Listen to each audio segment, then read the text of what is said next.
싱크대 밑에다가 술 넣어놓고 애들 다 학교 보내고 남편 보낸 다음에 혼자 술 마시다가 알코올 중독 때문에 나중에 병원에 실려가고 이런 거 많이 봤잖아요. 제가 볼 때는 이 40대는 전체가 다 입원해야 돼요. 이 사회가 병동이에요, 그냥. 이거 되게 심각한 주제라고 생각하는 게, 사람들이 우울하면 요새는 그렇게 술을 마셔요. 술을 마셔서 우울해지는 것도 있어요. 저는 이런 얘기합니다. 술은 기쁠 때 마셔라. 되게 중요한 거예요. 술에 대한 자기 원칙을 세우는 거거든요. 근데 요새 사람들은 드라마를 보니까 그렇게 슬픈 일만 있고 힘든 일만 있으면 그렇게 술을 퍼 마시고 그렇게 다른 사람 뺨을 때려요. 그래서 40대부터는 그렇게 연인들 사이에 서로 뺨을 때리고 난리예요. 그 매체가 되게 중요한 거예요. 저는 40대 특별히 내가 우울감 속에서 힘들어, 적어도 내가 미칠 것 같을 때 와야 된다. 미친 다음에 오면 안 된다. 두 번째, 통제 신호에서 벗어나라. 마지막으로는 술 마시지 마라. 최소 내가 우울하다 판단이 될 때는 3개월은 술을 마시면 안 돼요. 내가 우울하다 판단이 든다, 특별히 내가 우울증이다 이런 진단을 받는다는 건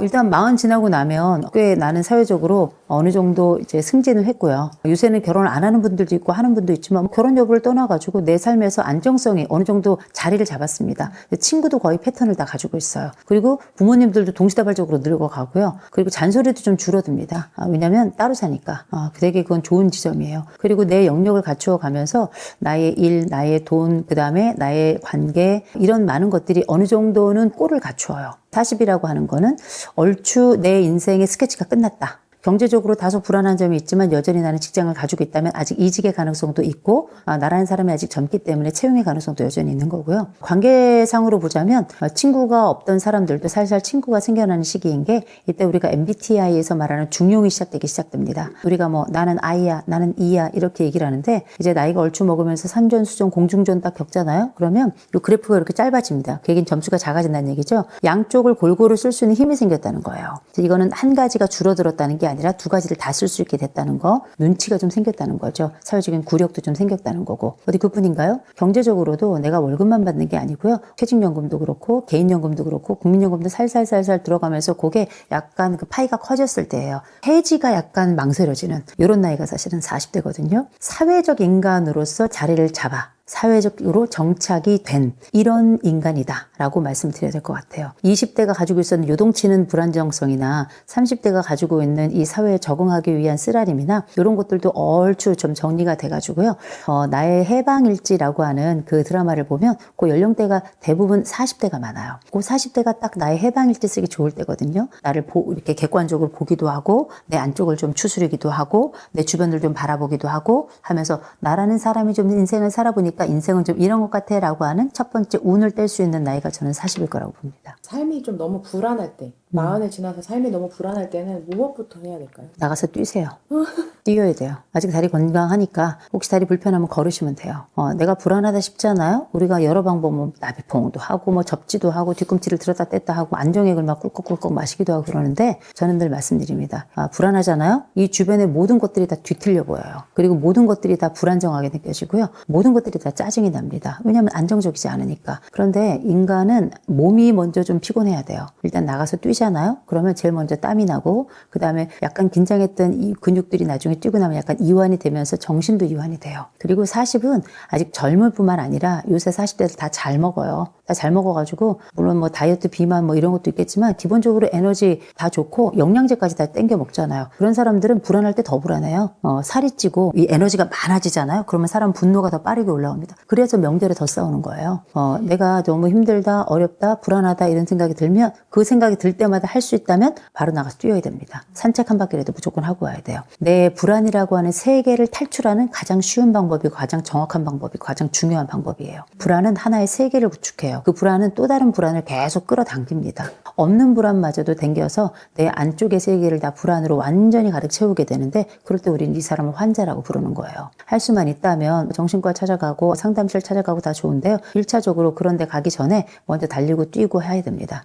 치마 입으면 못 뛰어요? 구두 신으면 못 뛰어요? 겨울이면 못 뛰고 이래도 못 뛰고 인간은 급해보세요. 다 뛰어요. 비가 와도 뛰고 눈이 와도 뛰고 다 뛸 수 있는 겁니다. 제가 이 말씀을 드린 얘기 뭐냐면 불안도 계절 가리지 않고 와요. 인생의 어려움도 계절 가리지 않고 옵니다. 그렇게 우리에게 조건 가리지 않고 아무 때나 찾아오는 그 불안을 우리가 선별적으로 다룰 필요 없다는 거죠. 무조건 나가 뛰라고 말씀드려요. 두 번째는 뭐냐면 40대가 되잖아요. 그러면 인생의 장기 계획을 막 세워요. 그거 어디서 배웠냐면 연금 들면서 생겨난 거예요. 100세, 110세 막 이러면서 이때가 되면 얼마 받습니다. 얼마 받습니다. 딱 하잖아요. 그리고 머릿속에 쫙 인생 그래프가 축축축축 생겨나요. 그래서 이때는 이렇게, 이때는 저렇게 되는 게 없어요. 그러나 그런 계획을 세우는 것만으로도 기특해요. 다만 제가 이런 말씀 드려요. 불안은 말입니다. 장기적으로 해결되는 게 아니에요. 불안은 무조건 단기예요. 그래서 단기 목표를 세우셔야 됩니다. 제가 아까 무조건 불안할 때 뛰어나가라, 뛰라, 나가라 이런 얘기 했는데 이거 되게 중요하거든요. 근데 불안이라고 하는 게 저 먼 미래에 있는 것까지 다 끌어다가 얘기 불안까지 함께 하는 거거든요. 비교 불안도 있어, 이직 불안도 있어, 성취 불안도 있어, 별의별 불안들이 다 있는데 이 각각의 불안들은 다 과거, 현재, 미래에 다 있는 겁니다. 한 번 불안하기 시작하면 사지, 오장, 육부가 다 덜덜 떨릴 정도까지 불안은 우리를 침범해요. 그냥 그 소장의 융털 돌기까지 다 들어와가지고 파헤치는 것 같거든요. 그래서 뭘 해야 되냐면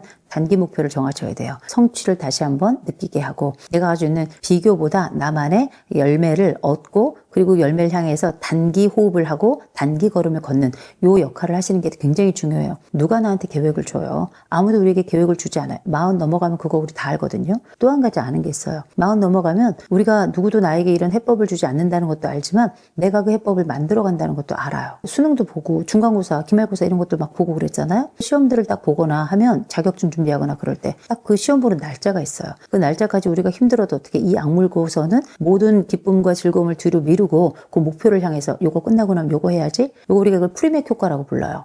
내가 어떤 목표를 딱 성취한 다음에 어떤 즐거운 일을 하겠다. 이 즐거운 일을 위해서 현재를 참아내는 이 과정을 프리맥 효과라고 부르는데 그런 프리맥 효과를 충분히 우리가 경험하면서 40까지 온 거거든요. 그래서 이렇게 40 넘어서 살아간다는 건 뭐냐면 내가 가지고 있는 목표를 내가 설정할 수 있다는 거예요. 내 인생 시계의 주파수는 내가 맞추는 거거든요. 내 인생 시계를 딱 내가 단기로 1시간 뒤까지 혹은 뭐 3일 뒤까지 일주일 뒤까지 요 한 달 동안은 요걸 하겠어 라고 해서 불안이 높아질 때마다 단기, 초단기 목표를 딱 세우셔가지고 그 단기 목표를 수행하시는 것만으로도 불안이 현저하게 많이 낮아집니다. 그거는 짧게는 지금 현재 내 마음 심장 떨리게 하는 요런 불안도 낮추지만 동시에 내 긴 인생의 불안도 이런 작은 한 걸음부터 시작을 하는 거거든요.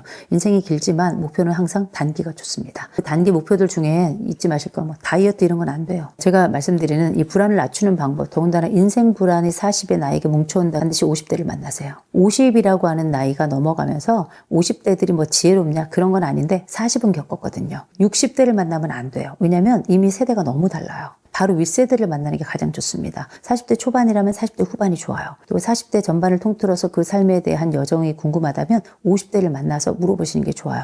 어떤 걸 하는 게 좋은지, 어떤 게 제일 후회스러운지, 살아가면서 조언을 해주신다면 어떤 조언이 있을 것 같은지, 선배님이 보시기에 저는 어떤 장점이 있는 것 같은지, 선배님이 제 상황에 있다면 무엇을 하실 것 같은지 이런 것들에 대한 내 인생에서 멀지 않은 영역에 살고 있는 그 사람들을 만나서 실질적인 조언을 들어보셨으면 좋겠어요. 대단한 통찰을 가지고 있는 분들, 목사님, 스님, 뭐 신부님, 수녀님, 아니면 뭐 나 도 닦았어 뭐 이런 분들 계시잖아요. 이런 분들 찾아가서 어떤 것도 듣는 것도 너무 좋고, 아니면 시대에 여러 우리들에게 명철을 주는 여러 인생의 멘토들이 있을 수 있죠. 괴테도 우리에게 말하고 쇼펜하우어도 말하고 얼마나 많은 수많은 뭐 심리학자들이 우리한테 얘기하겠어요. 근데 그분들이 다 죽었어요. 그걸 알고 있어야 돼요. 너무 시대를 우리랑 멀리 떨어져 있어서 어쩌면 현실감이 크고 괴리감이 크게 느껴질 수, 현실감이 좀 작고 괴리감이 좀 클 수 있어요. 그때 그 얘기를 들을 땐 끄떡끄떡끄떡 하는데 실질적인 조언이 안 되는 경우가 많아요. 네, 바로 위에 있는 바로 그 형, 바로 그 누나, 바로 그 언니, 바로 그 오빠 세대들을 찾아가서 그들의 가장 가까운 이야기들을 듣는 게 저는 훨씬 더 현실적인 조언이라고 생각합니다. 그래서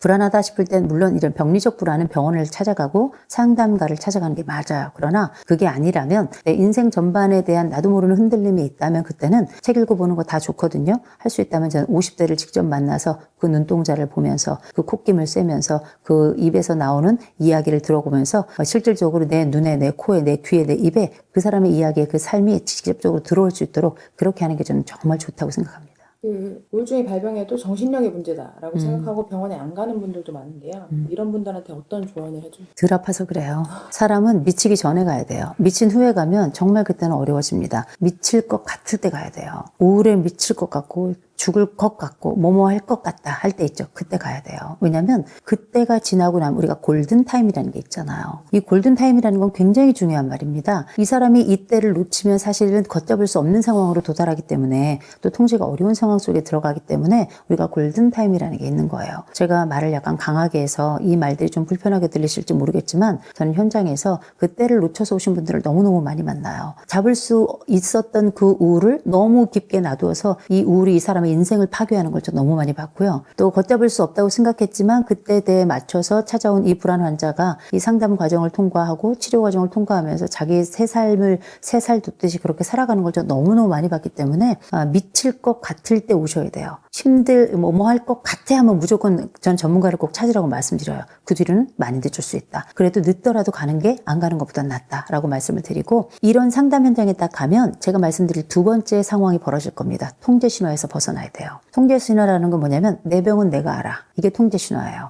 내 병을 내가 알 것 같으면 사람이 미치겠습니까? 내 병이 내가 알 것 같으면 암에 걸리겠어요? 그러나 우리는 나이 불문하고 20대건 30대건 50대건 80대건 90대건 다 암도 걸리고요. 내 병은 내가 안다 말하다가 그렇게 병이 깊어져서 온 가족이 달달 시달리면서 너는 왜 제때 안 왔니 하면서 욕먹어가며 그렇게 살아가는 거긴 해요. 자기 스스로 이제 40이란 나이가 여전히 아직은 심정적으로는 사춘기의 연장이 되게 많아요. 왜냐면 뭐든지 할 수 있을 것 같은 아직 전능감을 가지고 있고요. 그리고 아직 여전히 내 몸이 건강하기 때문에 이 몸이 나에게 주는 신호를 되게 많이 무시하면서 지금까지 살아왔던 나이기 때문에 내가 가지고 있는 우울도 나에게 반드시 신호를 줘요. 이상하게 친구가 계속 만나기 싫고 다른 사람들이 뭐라 얘기하면 자꾸만 난 짜증만 나고 회복되는 기미가 없고 입맛도 점점 떨어지는데 그냥 자꾸 술만 땡기고 이런 상황들이 반복되는데 누가 봐도 야, 너 요새 좀 이상해 이런 얘기를 하는 거 다 시그널이거든요. 내 몸도 시그널을 주고 정신도 내 주변에 있는 사람들도 다 시그널을 주는데 내 스스로가 나 혼자서 내 몸은 내가 한다라고 울부짖는 거 보통 80대 90대 어른들이나 하는 얘기입니다. M세대들 참 훌륭하다고 생각해요. 20, 40대들이 왜 훌륭하다고 생각하냐면 내 발로 정신과를 찾아간 첫 번째 세대예요. 남들이 그 이전부터 등 떠밀려서 가던 그 이전 세대들하고 다르게 내가 뭔가 이상하다고 싶잖아요. 그러면 스스로 알아서 제 발로 병원에 예약하거나 상담 예약해가지고 찾아온 첫 세대고 자기의 자녀 세대들도 문제가 있다면 상담사들의 도움을 받는 첫 세대예요. 전 정말 훌륭하다고 생각해요. 의원도 자기 병을 못 고쳐요. 그런데 자기 스스로 인생을 살아가면서 생겨나는 타의에 의해서 침범당하거나 혹은 조절할 수 없거나 통제할 수 없는 그 삶을 내 삶을 스스로가 이 오장육부 10개의 손가락과 10개의 발가락으로 어떻게 처리하겠습니까? 이 세상에 수많은 손과 수많은 발들이 있거든요. 그럴 때 내 스스로 이 작은 손 작은 발로 내 몸을 통제할 수 있거나 내 정신을 통제할 수 있다는 생각을 하지 마세요. 정신을 통제할 것 같으면 지가 왜 우울해요? 그렇잖아요. 몸을 통제할 것 같으면 왜 아픕니까? 인간은 자기 통제 능력은 옛날부터 없었어요. 우리가 보통 이제 전능감이라는 건 전능감만 있어요. 전능성은 없는 겁니다. 우리가 아이를 낳고 키우면 아이는 처음에 생각해요. 앙 울어요. 그럼 어떻게? 부모가 와서 기저귀를 척 갈아줘. 앙 울어. 그러면 엄마가 와서 젖을 척 줘요. 그럼 어떻게? 내가 울면 세상이 다 되는구나. 이렇게 영아기 때 우리가 전능감을 가져요. 그러나 이제 조금 커서 돌 지나가 조금 지나잖아요. 인생이 맘대로 되지 않는구나 하는 걸 애들도 알아요. 그런데 이상하게 내 몸은 내가 알아. 내 우울은 내가 알아서 해결할 수 있어. 이렇게 생각하고 이걸 노력이라고 할 수도 있을 거예요. 운동도 막 해봐. 너무 우울할 때는 단 게 좋아서 단 걸 막 먹. 살만 쪄요. 아무것도 달라지지 않아요. 그런 노력을 몇 가지 했는데도 불구하고 다른 주변에서 계속 내 몸이 또 내 정신이 또 내 주변 사람들이 나한테 우울의 시그널을 주잖아요. 무조건 이건 통제 신화 속에 있으면 안 돼요. 그 사람들 말 들어야 돼요.